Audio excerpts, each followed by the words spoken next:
Ang dami nga nagsasabi na hindi na nga ako active sa pagbablog. Hey, it's me, Bads Veron. It's another day, another ka-vlog-vlogan. For today's video mga kabads, isi-share ko nga sa inyo yung mga ginagawa ko tuwing Sabado at Linggo kapag walang pasok. At syempre, una sa lahat, ang general cleaning. Ang sarap nga sa feeling kapag malinis ang bahay. At alam nyo ba, itong electric fan na ito, mga 3 years or 2 years na nga ito sa amin at sobrang tibay pa nga at parang bago pa rin. At masasabi ko nga sa sarili ko na maingat ako sa gamit. At syempre, ito yung mga kinaganda kapag high quality yung mga product na meron ka. May mga iba nga na nakakapansin na medyo hindi mura yung mga product na sinishare ko rito. At aminado naman ako sa mga ibang bagay. Pero alam nyo ano ang kinaganda? Matagal nyo nang magagamit at worth it talaga. Ang sabi nga, mas maganda na titignan natin yung mga pangmatagalang gamit. At alam nyo ba kahit itong mga gitara ko, piano, lahat ng mga nakikita nyo rito ay galing sa online. And yes, ang iba nga rito talagang 2 to 3 years na. Pero itong lamesa at upuan ko, medyo bago-bago pa nga. At itong salamin din ngang ito, galing lang sa online. Yung tipong hindi ka matatakot tumingin sa salamin. Tuwing Sabado at Linggo nga rin, ay nagluluto rin ako dito sa bahay. Multitasking na nga tayo rito dahil habang nagluluto, pwedeng mag-workout, pwedeng mag-journal, at kung ano-ano pa. At kapag ganito nga, sobrang nabibless ako at nagpapasalamat talaga kay Lord. Ito yung mga slow days ko. Relax, peaceful, nakakapag-meditate ako, nakakapag-reflect ako. Ito yung mga araw na nire-recharge ko talaga ang sarili ko. Hoping and praying na meron nga rin po kayong ganitong time. At ngayon nga, pupunta kami sa dental clinic. Magpapa-adjust na ng brace. Ang ganda nga nitong ano namin. Ano kasing tawag dito, Bads?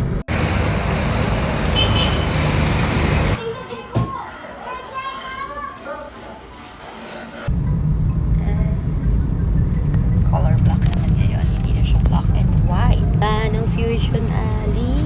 Wala nga yung Fusion Alley.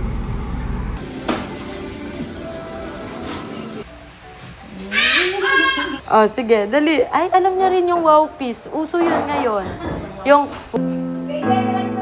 Hana? Yun nga. Ay, tayo naman ay maglalaba. Nakakaanto. Maglalaba pero may mga dalang laptop. Labahan.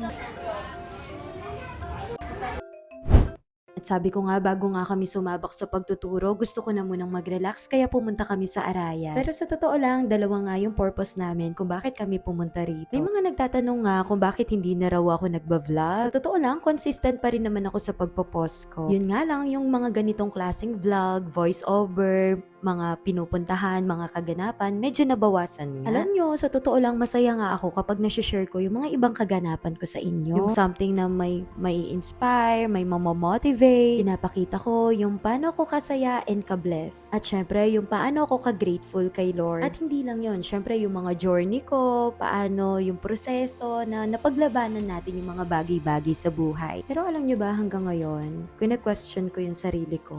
Para ba ako dito?